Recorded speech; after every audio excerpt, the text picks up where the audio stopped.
Well, good morning. This is Ian R. Crane, and it's the morning of Monday, the 11th of February, 2019. And I'm back up on the East Lancashire moors here, Pendle Hill. Behind me, first time I've seen it out of cloud this weekend, and it's not actually raining, and the wind's died right down, so quite pleasant right now. But unfortunately, as this year ramps up, the tranquility of or the apparent tranquility is going to be under assault from many angles. And the title of this morning's broadcast is The Magic of the Sociopathic Global Corporatists. And so the spelling of the magic is very much Crowleyan. And whether the magic is simply luring people into abject apathy or simply bamboozling them with advertising and documentary in an attempt to allay any concerns or fears they may have, then either way, if there is no opposition, then that magic has worked. And apart from not getting out of the EU, which is obviously a major issue, but let me say that anecdotally from all around the country, it's looking very much like the MPs are finally getting it. Well, the majority are anyway. Obviously, those with their snouts deep in the EU trough are doing everything they can to undermine the Brexit opportunity. But as one MP confided over the weekend, then they are getting phenomenal numbers of letters. And this particular MP said, you know, my constituency is not exactly the greatest for letter writing or even for emails, but they are getting an extraordinary amount of emails and letters, all of which are encouraging them to get on with bringing about Brexit. And I think that the underlying feeling is that, you know what, let's do it with no deal. Let's tell the EU they can stick their 39 billion, because that 39 billion can be put to much better use here in the UK, and indeed can go some considerable way to financing whatever unexpected costs emerge as a result of the leaving the EU.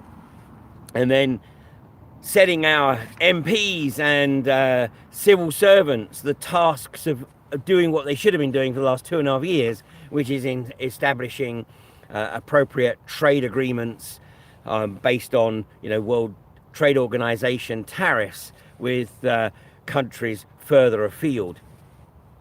But beyond Brexit, we have another very significant challenge, and that is the rollout of 5G. And whereas over the last few years it's been the rural communities that have been targeted by the wannabe motherfrackers, but fortunately, you know, communities have risen and will continue to rise wherever it is that the unconventional gas industry attempts to establish a footprint.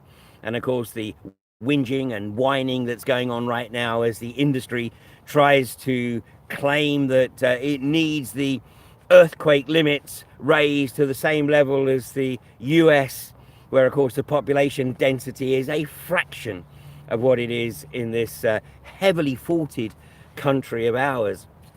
So rural communities have risen to that challenge, very much supported by the wider anti-fracking communities, and many of those groups are of course based within towns and cities around the country, and particularly in the north of England.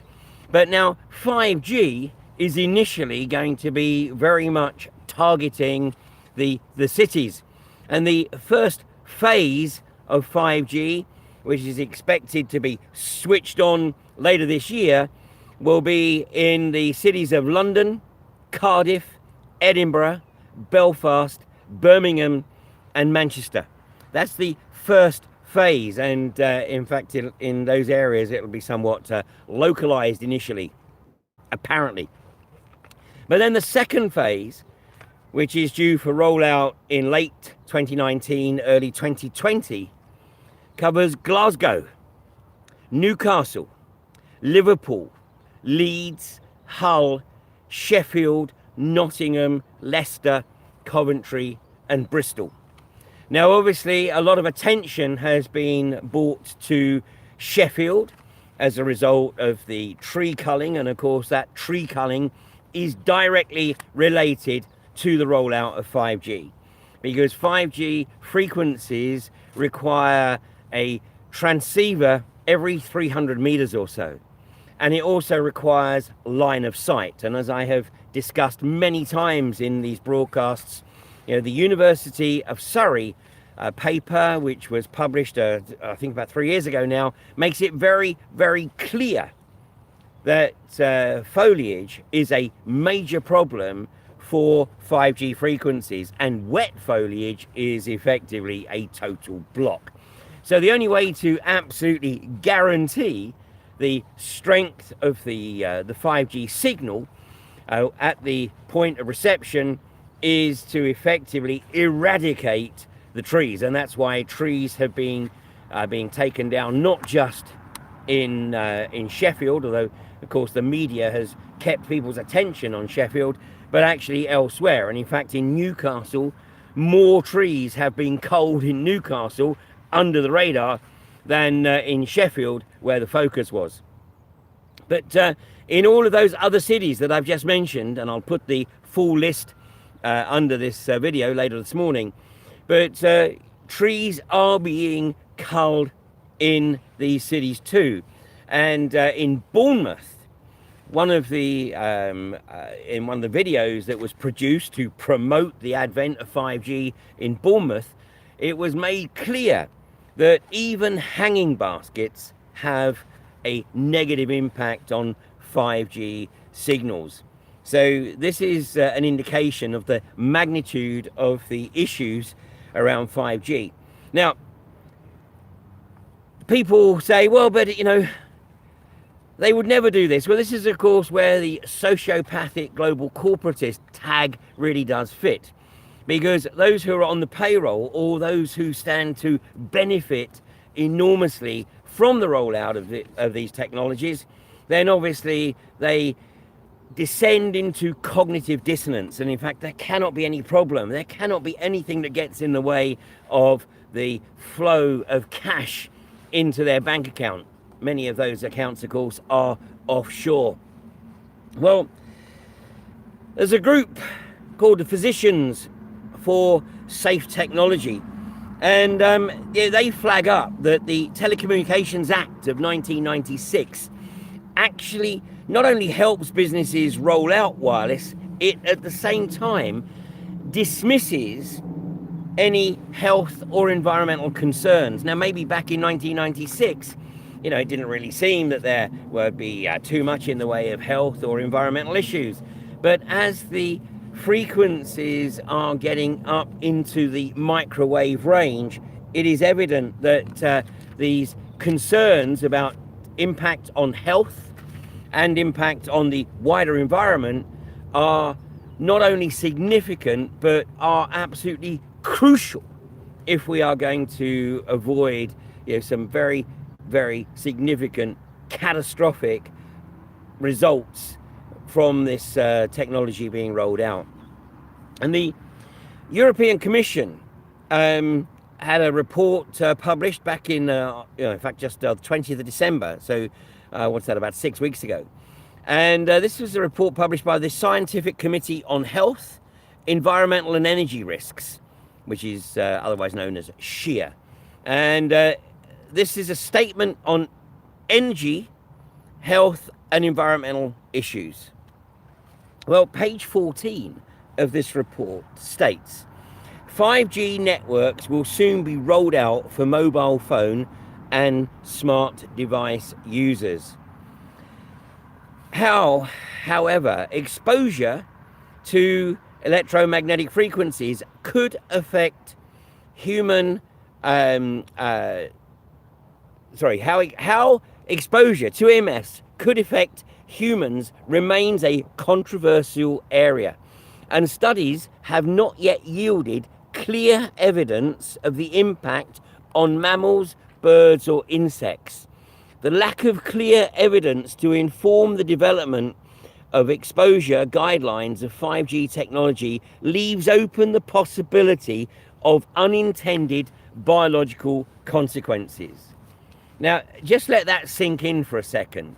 Unintended biological consequences. Well, unintended by whom? Or maybe intended by others.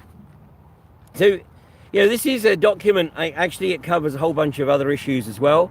And, each one of those issues actually is worthy of some discussion. But for this morning, I'm going to focus very much on 5G, because it's very clear that there is not sufficient evidence or analysis or research into the impacts of 5G. And of course, let's also include LED streetlights in this. Now, Mark Steele has done an absolutely incredible job of raising awareness and of course of challenging Gateshead Council. But let's be very, very careful. Just as the focus on tree culling was on Sheffield, which of course meant that people weren't looking at what was actually going on literally just down the street from themselves. And the same with Gateshead. It's really important that, we don't just focus on what's occurring in Gateshead, because that is what the establishment would very much like. What the establishment don't want is people actually looking at what's occurring in these 16 cities that have been identified as the test areas. Now, in Bristol, which is one of the 16 cities that is identified, of course, there has been a marked increase in student suicides over the past few years. And just as it is conjecture as to what triggered the Bridgend suicides over a decade ago, and one of the hypotheses is the proximity of each of the unfortunate victims to phone masts in Bridgend, and that was an observation made by Barry Trower. Then that's over 12 years ago, and we still don't know fully what actually triggered those suicides in Bridgend.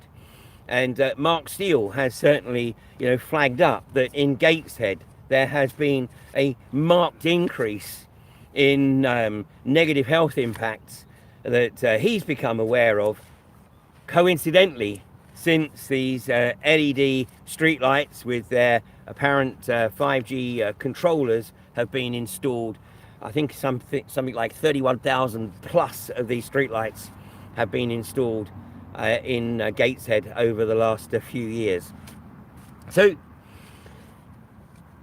once again, just as with fracking, the only way in which this gets stopped is for community groups to pick up the gauntlet. It's no good waiting for an NGO to manifest, and if you're waiting for anyone to come along with a big S on their chest and a blue cape over their shoulders, to bring about the removal of all of these risks, then you've got a long wait coming.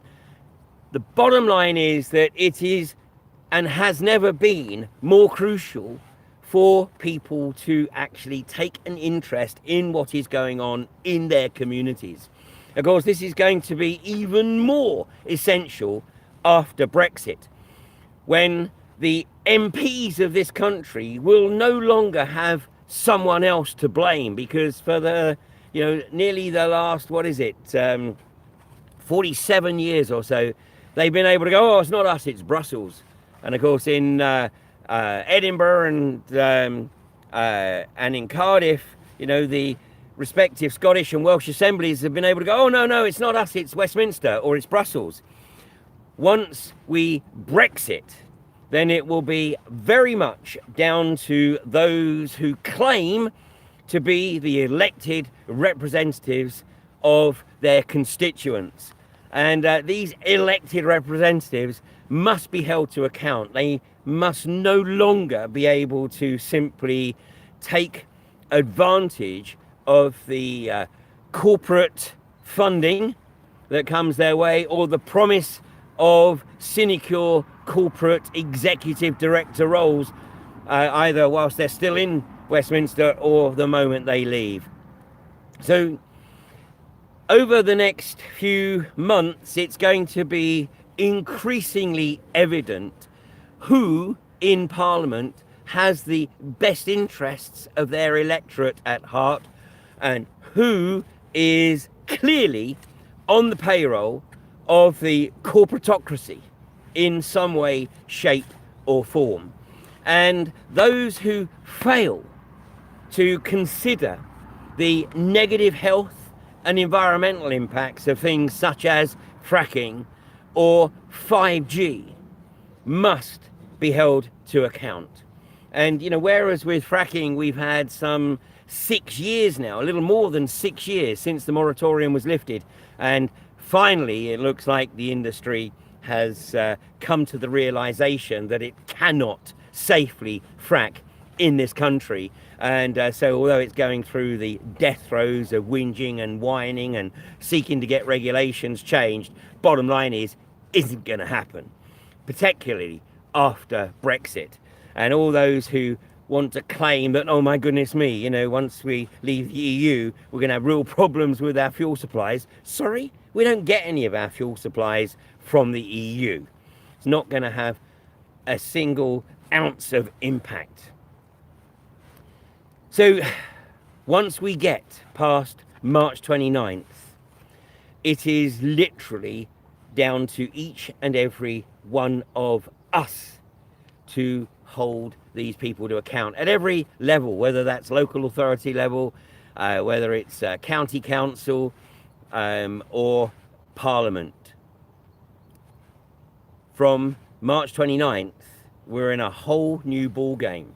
And sadly, I predict that it's going to get a lot worse before it gets better, because the corporatocracy are going to do everything they possibly can to bring this country to its knees, in the hope that the population will then be gagging for a return to the EU. And of course, if that is the case, then it would be on the EU terms, which would effectively be the eradication of any final vestige of sovereignty of this country. So the EU is not looking too strong right now. France, of course, has major problems. And, you know, we saw again at the weekend the brutality of Macron's forces, whether it's French forces or whether it's mercenary forces that are being brought onto French soil. And there are an increasing number of reports of other languages being heard amongst the CRS, and particularly those who are walking around with hammers tucked in the back of their belts. And of course, there was graphic footage released over the weekend of a gilet jaune, a yellow vest protester, actually having their hand blown off because a grenade exploded in close proximity. That is the only way in which the corporatists are going to be able to keep a grip on European countries, as more and more countries actually realize what's occurring. Then more and more countries will be looking to follow the lead of the UK and get the hell out of the totalitarian global corporatist organization known as the EU, which wants to milk the resources of Europe, destroy the culture of Europe, and condemn the citizens of these countries to lives of absolute abject misery. So there's a lot of responsibility on each and every one of us as we push the politicians to do the right thing, get the hell out of the EU, and then build this country back and deal with those underlying problems like homelessness, like child poverty, which have all been exacerbated, not just as a result of nearly 9 years of Tory rule, but of, what is it now, nearly some 40 plus years of neoliberalist policies, started by Thatcher and Reagan, continued by Blair, and then obviously continued again by Cameron. It's time to bring humanity back to the way in which we live our lives, and bring humanity and compassion and cooperation back into our vocabulary. So listen, you have a good day. Please do some research into 5G, particularly if you're in the city areas. We don't have long to raise the awareness and ask the politicians the hard questions, which of course Mark Steele is trying to do in Gateshead, and obviously through his Freedom of Information request, he's also providing the templates that people can use to ask their own questions and find out for themselves what's going on in their areas. So have a great day, and I will be back with you on Wednesday morning at 8:30.